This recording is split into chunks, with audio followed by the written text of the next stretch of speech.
Well, I'm Dr. Kent Peacock. I'm the director of the Creole Heritage Center here at Northwestern State University, and I'm very thrilled to be sitting at the table, although we're distanced apart, but with two incredible filmmakers who I had the pleasure last night of watching one of their films, which I think you'll talk about today.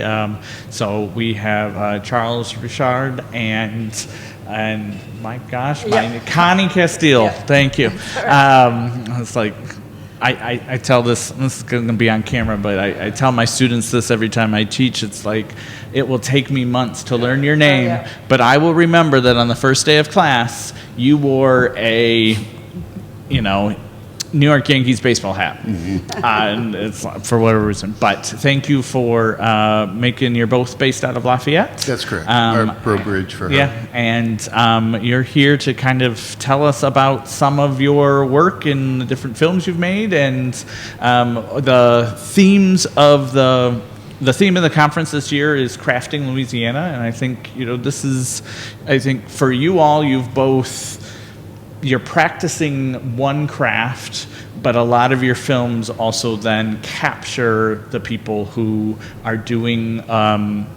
these other crafts that are so essential to all of the heritages and folk life of Louisiana. So I'll let you all, if you want to say a little bit more about who you are, and then talk about what you want to talk about. So. Sure. You go.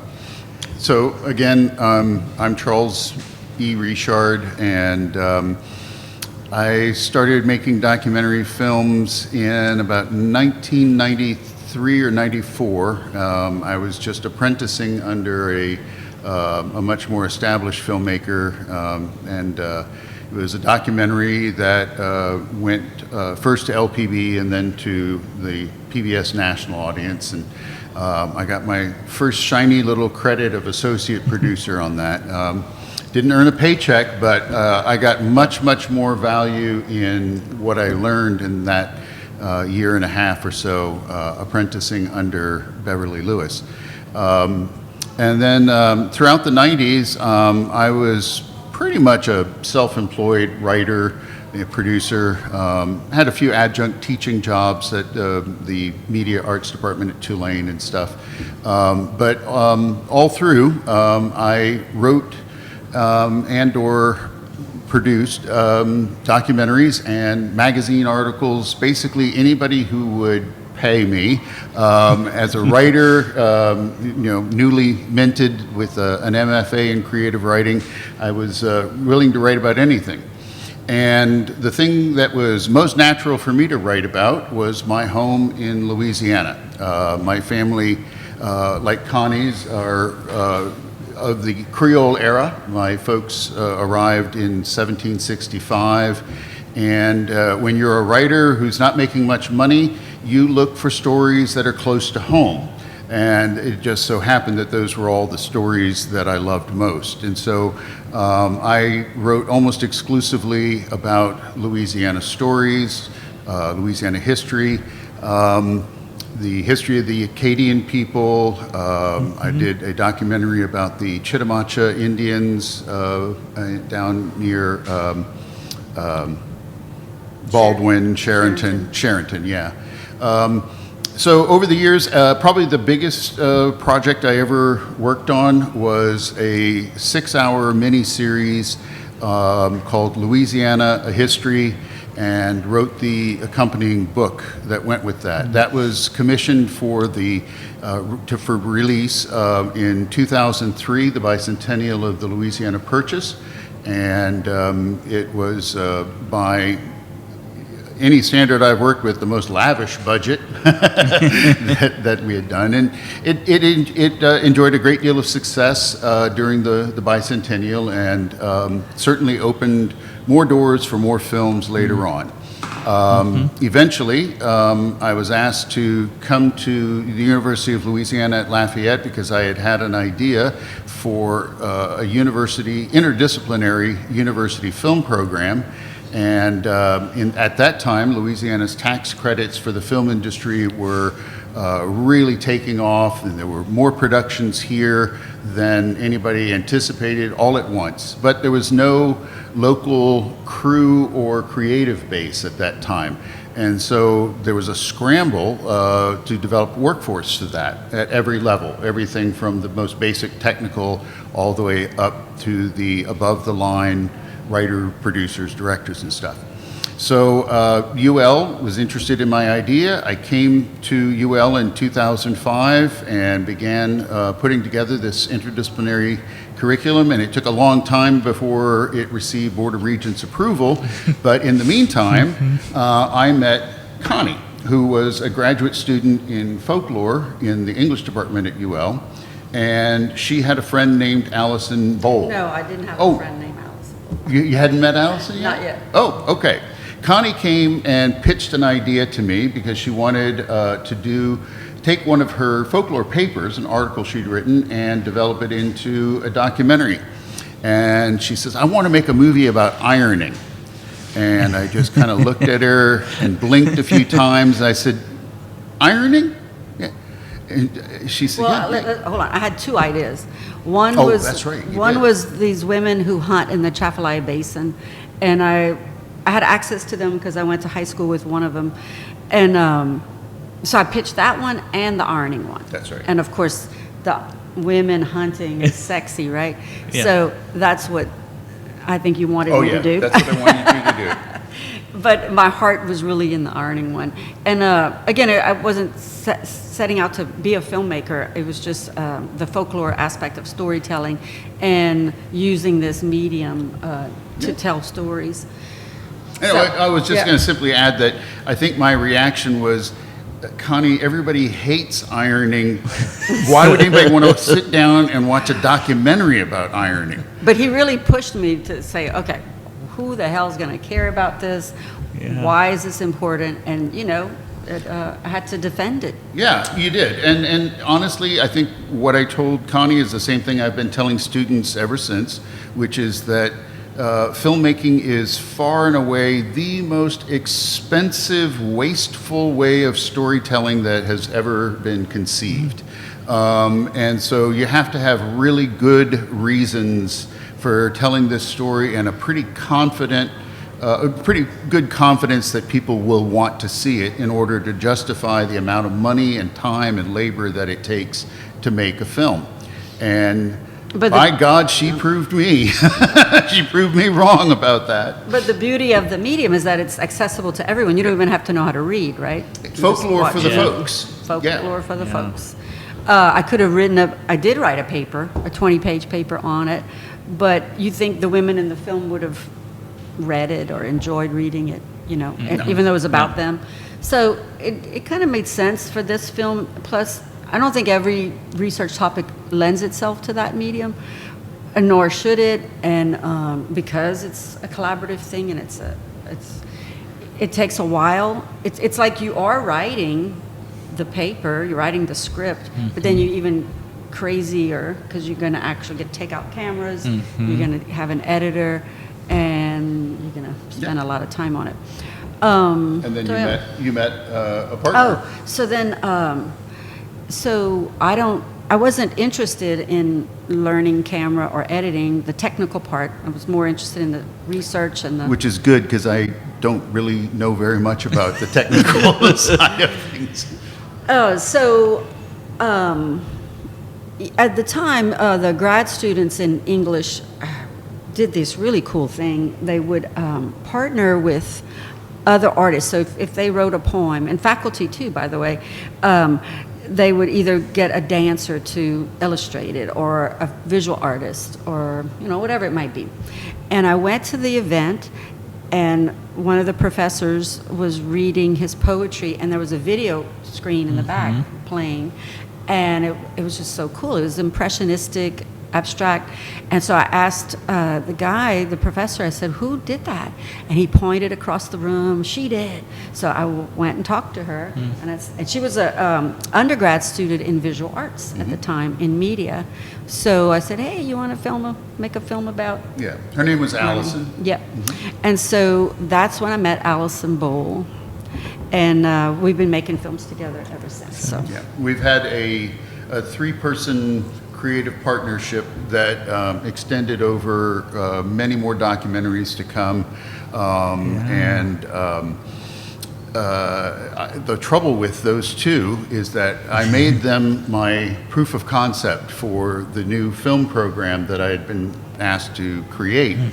And that first movie about ironing, well, it took off like wildfire. It was an audience favorite at a number of film festivals and awards, and it got picked up by the documentary channel, and you ended up screening it in China, and just huge success for this just modest, humble little film, but that was so beautifully told, both by the camera and by the construction of the story that Connie had. I had always loved Louisiana folklore, but I had no formal training at all in folklore. So working with Connie was an education for me as much as it was for her. So I got to observe firsthand best practices and methodologies and so forth. And as things progressed, we ended up doing documentaries that were often kind of a merger of folklore and history, which I had more experience with in Louisiana history. And of course, I knew nothing about making a documentary, so he basically held my hand through the whole process. And it is a process, and even before the cameras come out, you have a script, an idea of what you're doing, and you've done all your field work, and you know where it's going, and then you start filming. Yeah, the uncapping the lens is one of the last things you do after the research. And something that you mentioned earlier, Kent, is that we were practicing the craft, rather, of filmmaking about people practicing another craft. And at some point we started to become aware of this, that most of the films that we were making had to do with people practicing handicrafts of one kind or another, and that there was an aesthetic dimension to the work they were doing, no matter how practical or pragmatic it might be. So ironing, as I learned from the film, had deep significance, both culturally and in terms of class, and most especially in the pride that women of these poor Cajun backgrounds, something they could take pride in. And then we did a documentary, I think, on plate lunch houses, where home-cooked meals, people who just grew up. And that was another one that came out of a research paper in one of my folklore classes. The ironing one, raisin rice and gravy, then king crawfish. Yeah, which is also about a craft, which is harvesting wild crawfish in the basin. And also the community that puts on this massive crawfish festival, right, in Breaux Bridge, while they're celebrating this little mud bug, and the fishermen that bring it in. Then horses, Tigalo, a Louisiana horse story. That one was largely trying to account for why there were so many Cajun French names that showed up at the Kentucky Derby over and over and over. Including a Triple Crown winner, wasn't one of them? Yeah. And also, just why did we have all these horseback traditions, whether it was country Mardi Gras, jockeys, Creole trail rides. It seemed like everywhere you looked, there were people on horses. One of the things that I loved about that film is one line that always stands out to me is that, Americans have this image of cowboys from the movies like John Wayne. But Connie, in her film, made a very firm point that America's first cowboys were French-speaking and black. Yeah. Creoles. Absolutely. Yeah. Yeah. So, and then, yes, we kind of continued And then, doing boat building. Boat building. I did a film about, and Connie worked with me on this as well, a film about traditional wooden boat building in the Atchafalaya Basin by these folks who for generations had lived on the water there, and they relied on boats to make their living as fishermen, and they lived on houseboats. And this old man told the story about how he used a particular kind of boat to travel across part of the basin to go visit this other houseboat because he was courting the daughter of them, those folks. And so, instead of the guy coming in a Chevy convertible to pick up his date, he'd show up in a push skiff.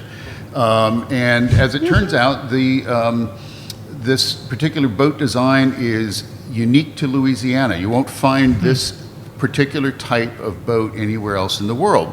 And a mutual friend of ours, folklorist and anthropologist Ray Brasseur, explained to us how important it was to be able to document the design of this almost vanished push skiff design because, again, unique in the world. So we ended up making a short film. It was supposed to be a much larger film that dealt with the fact that these boat builders who had only grade school education were able to visualize in 3 dimensions so precisely that they built these beautiful watercraft without any designs or plans or hardly any measurements. They had extraordinary abilities for visualization. And so the larger vision for the project was going to be looking at the neuroscience behind visualization or imagination and memory, which are both functions of human capacities for visualization. And it was going to be this kind of science-oriented story paired with this folk tradition among these old men in the basin. Funding fell through for the science portion, and what we ended up with, we scaled it down to about close to a 20-minute film that just focused on this one family of boat builders, and we documented the construction of one of these rare Creole rowing skiffs. And so, and that's also going to be shown. I know we have clips of that one and a couple other films that we can show, but I want to ask this question. As you've been talking, it made me think, when somebody makes like a feature film, like the Jurassic Park that's out now and whatever, you write the whole script and whatever, you've got writers and so forth, but you've mentioned that, you're also writing these films and so forth, and I'm just curious, not being a documentary filmmaker myself or and so forth, how does that kind of process work when, maybe you kind of, what you want the film to kind of say and so forth, but then you go and you interview somebody and you don't know exactly what they're going to tell you, and you don't know exactly where it's going to go, maybe. So. We have a method that we follow that I hope you'll explain. The method I learned when I was making the ironing film that he taught me, and I teach at UL, and I teach documentary filmmaking and film and all, and this is what I brainwash my students to do. It seems redundant, but it's so important. You, especially if you're going to make a statement about a particular culture. For example, let's use the ironing film. One fanatic about ironing makes for an interesting movie, but if I'm saying this is what Cajuns do, it has to be repeated in the culture. It has to be a conversation going on.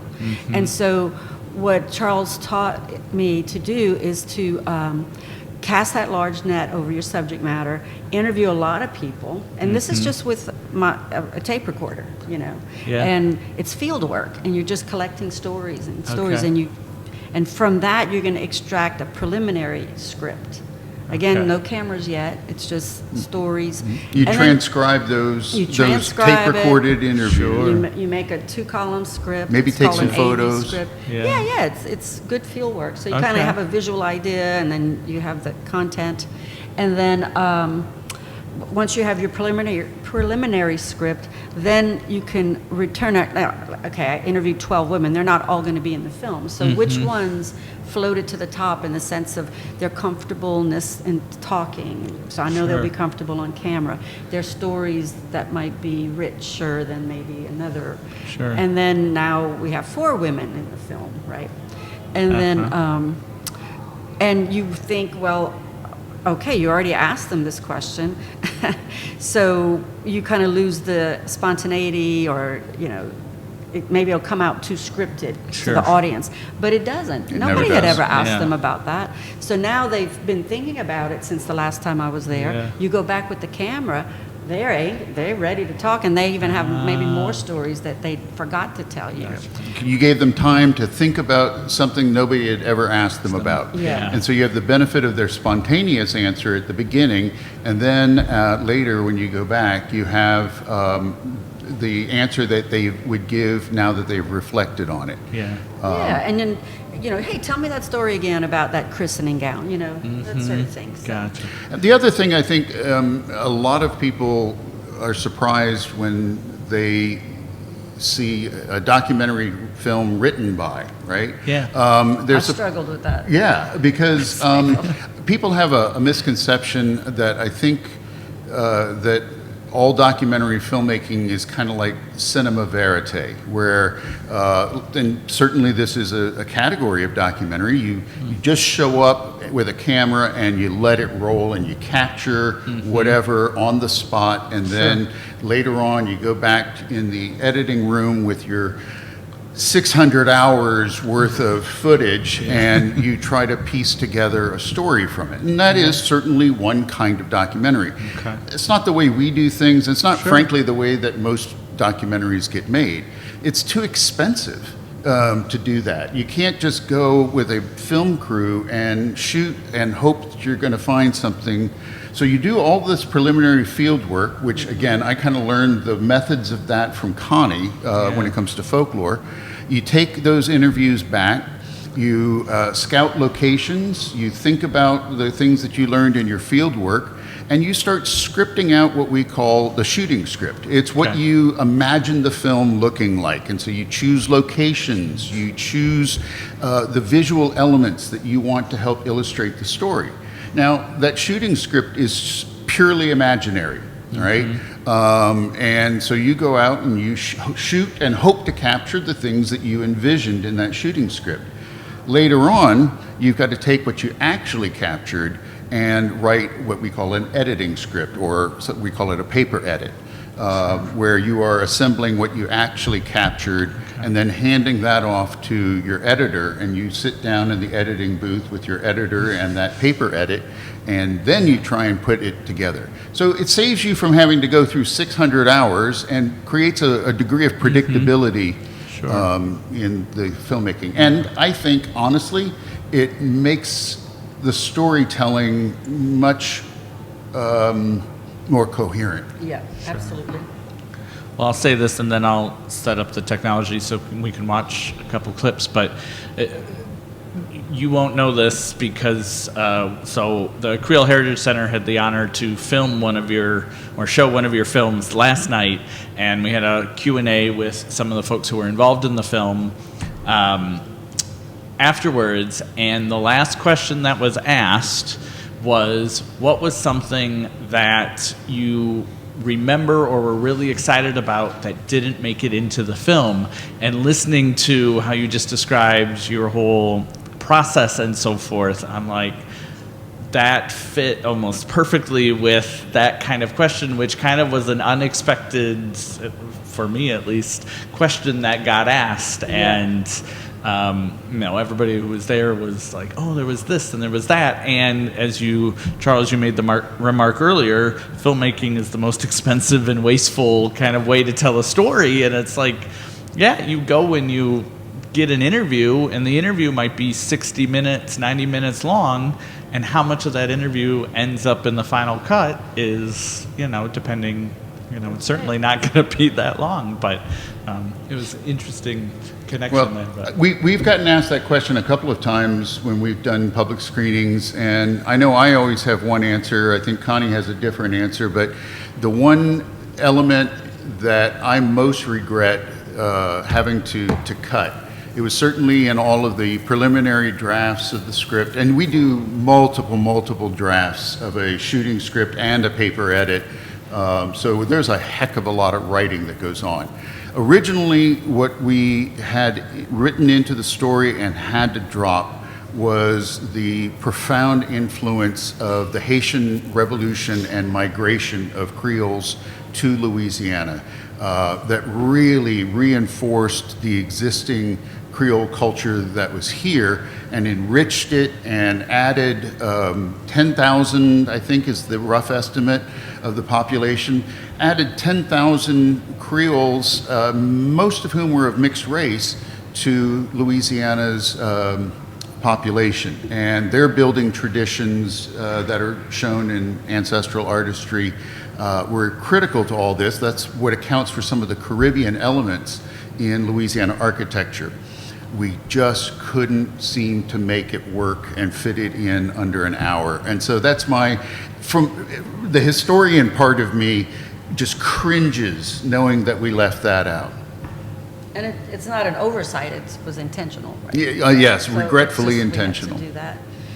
But this was a project that we were hired to do, so you really have a client now. And having a script makes sure it also is beneficial because now they know what the story is going to be before the camera comes out. Everybody's happy, then you can start filming it. But to answer your question directly, I would have liked to have seen more of the ironwork from Africa and making a stronger connection between those traditions. We did a lot of research on Yeah. West African ironworking traditions that were so fascinating to us, but didn't really, couldn't make it into the film. And I don't know, maybe would have had a more poetic, not so much expose as much as maybe a more poetic. We should say the last clip that you're going to see comes from this latest film of ours, Ancestral Artistry, which is expected to go to public broadcasting, I think, in the spring of next year, 2026. Wonderful. And it differed for us in many respects because the films that Connie and Allison and I had made in the past were independent. And we made them the way that we wanted to make them. And we included what we wanted or didn't and so forth. Yeah. And so there was a single artistic vision. The underwriter for this film, the executive producers were the Louisiana Architecture Foundation, which is comprised of a board of directors for this. Yeah, I think we got 3 clips. We'll turn the lights off.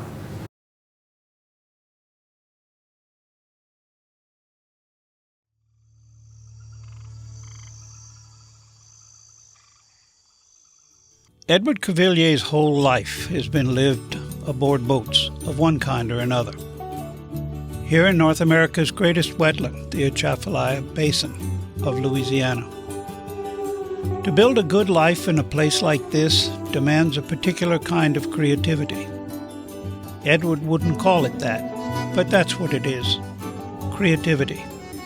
In everything, from putting food on the table to making a home for himself and his family on the edge of wild places.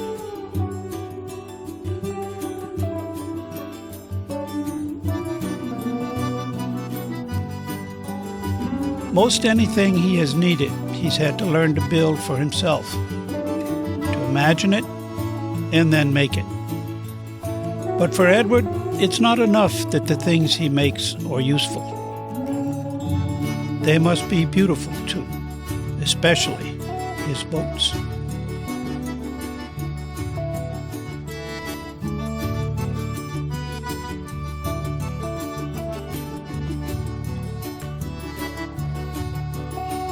Like most of the old master boat makers, Edward Cavilier doesn't build from plans or patterns. He uses few measurements, Nothing is written down. There are no blueprints for boats like these. It's a way of thinking that's become unfamiliar to a great many of us. A use of memory and imagination that allows the maker to see a thing that isn't there so vividly, so precisely, that his hands simply give form to what's in his thoughts. To Edward, though, nothing could be more natural.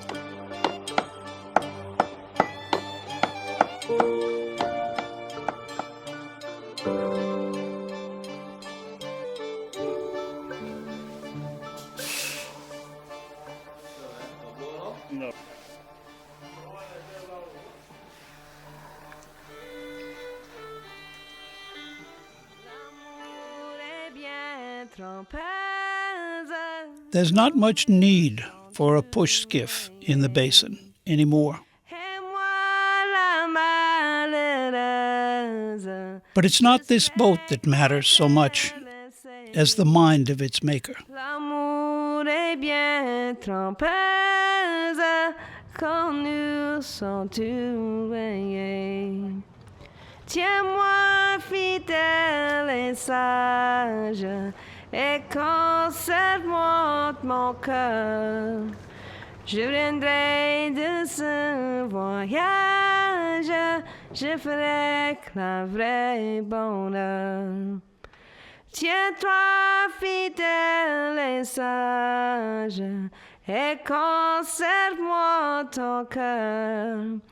Je viendrai de ce voyage, je ferai la vraie bonheur.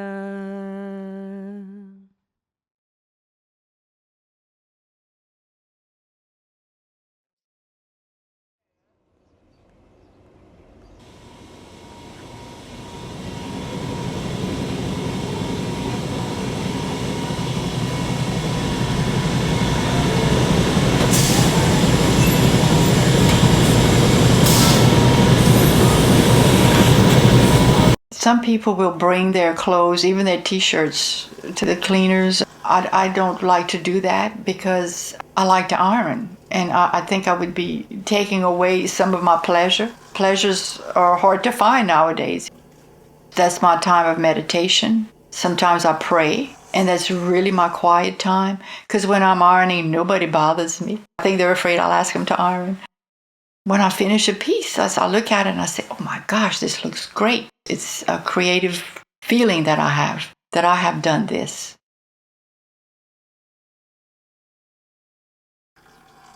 To me, it's like a healing because we're so busy. We're always thinking ahead, what I'm going to be doing instead of being in the moment. And I think probably when I'm ironing, I'm in the moment because I'm concerned about getting it right. Immediate gratification, you get to see your product immediately. But ironing is relaxing, and it's fulfilling because at the end of your ironing, you have a product that it shows your work.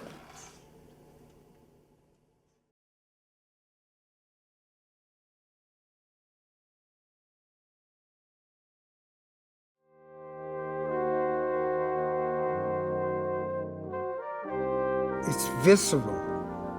It goes all the way to your heart, the way I see it. That's one of the things that I most need to impart to whoever wants to be a craftsman. I was so happy when I found out I could create something with my hands and get paid for it.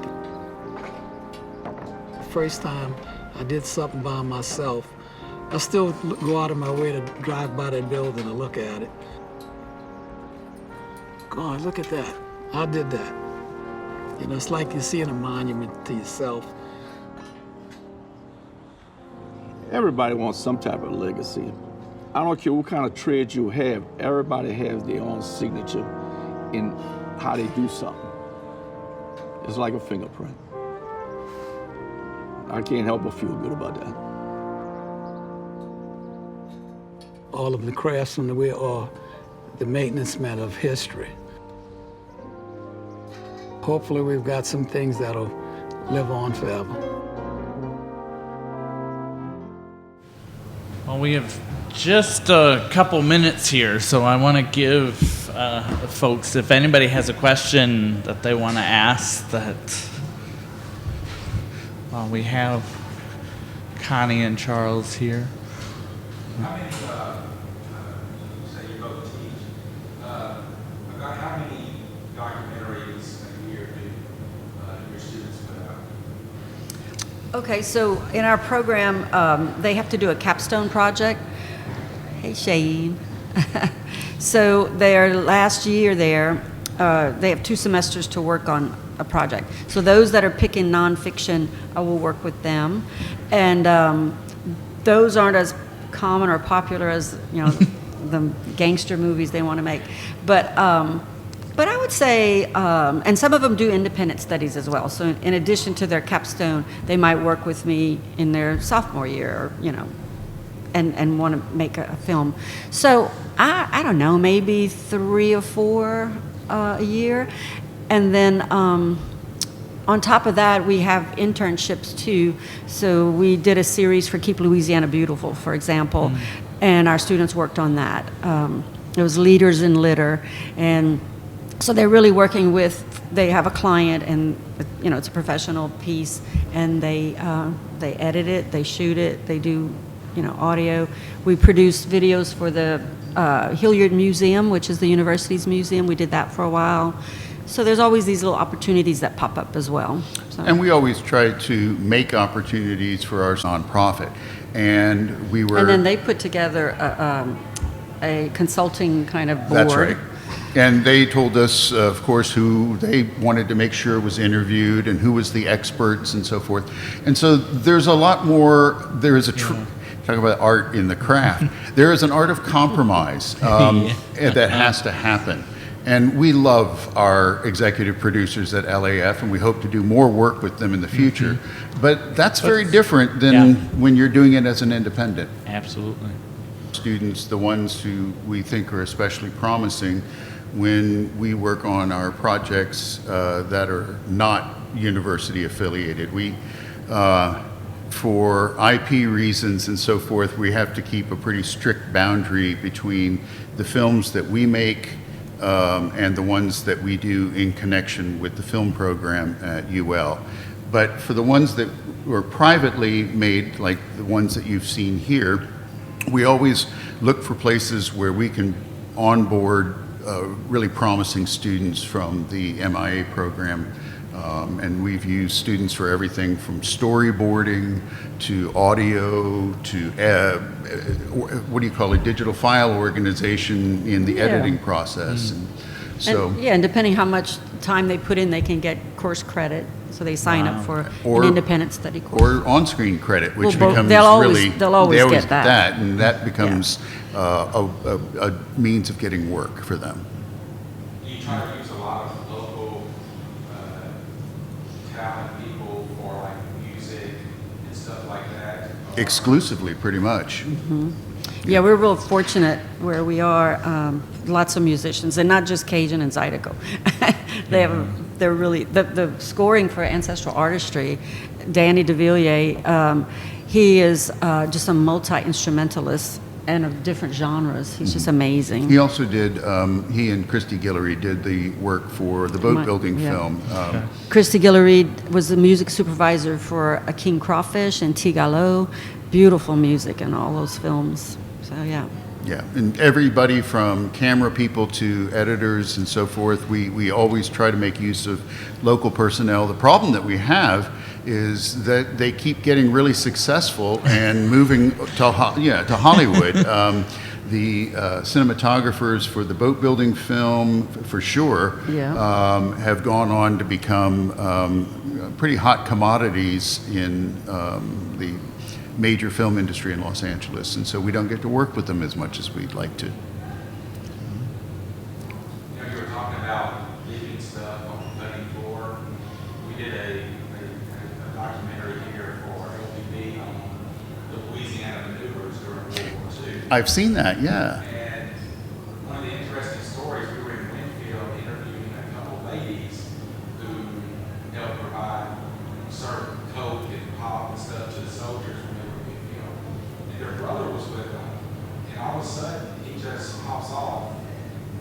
was at Pearl Harbor when it was attacked.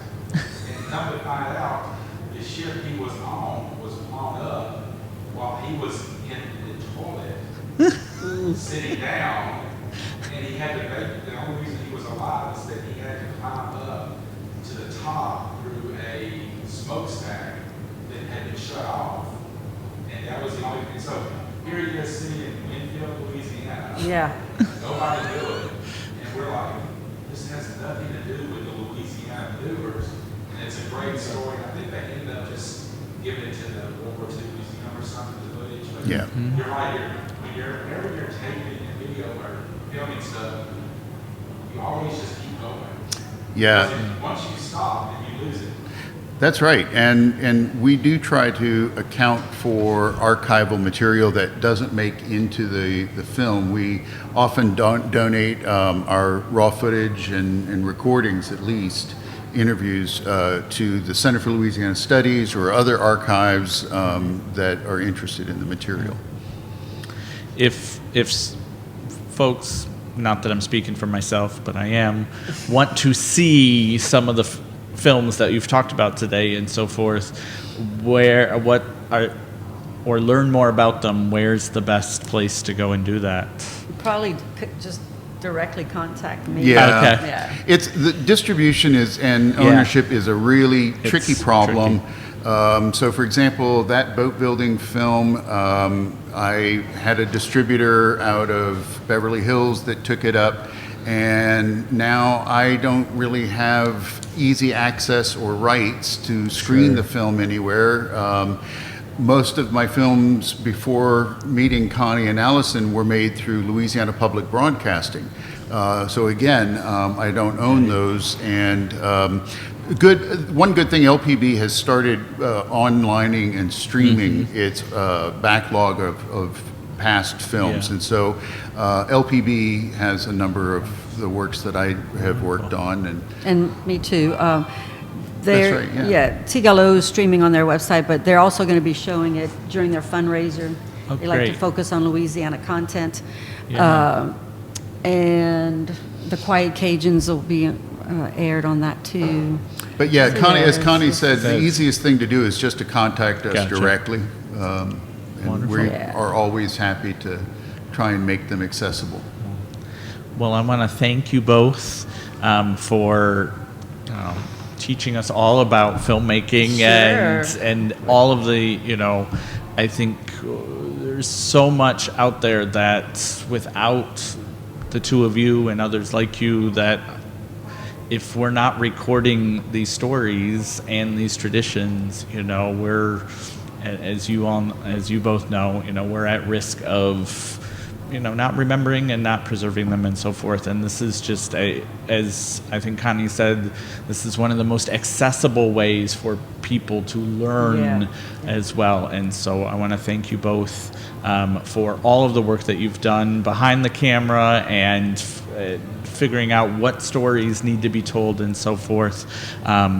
I also have to thank the number of sponsors that made this event possible. And there's a long list here, so I'm going to go very quickly. But the New Orleans Jazz and Heritage Foundation, Louisiana Office of Cultural Development, Cane River National Heritage Area, City of Natchitoches, Natchitoches Convention and Visitors Bureau, Louisiana Feed Your Soul, Explore Louisiana, the Shreveport Regional Arts Council, Louisiana Endowment for the Humanities, and the state of Louisiana itself. So I want to thank all of them. And one more thank you and round of applause for both of you for that. Our thanks to those sponsors for making possible the forum that you all create for the work that we do, and we're grateful for the invitation. Yeah.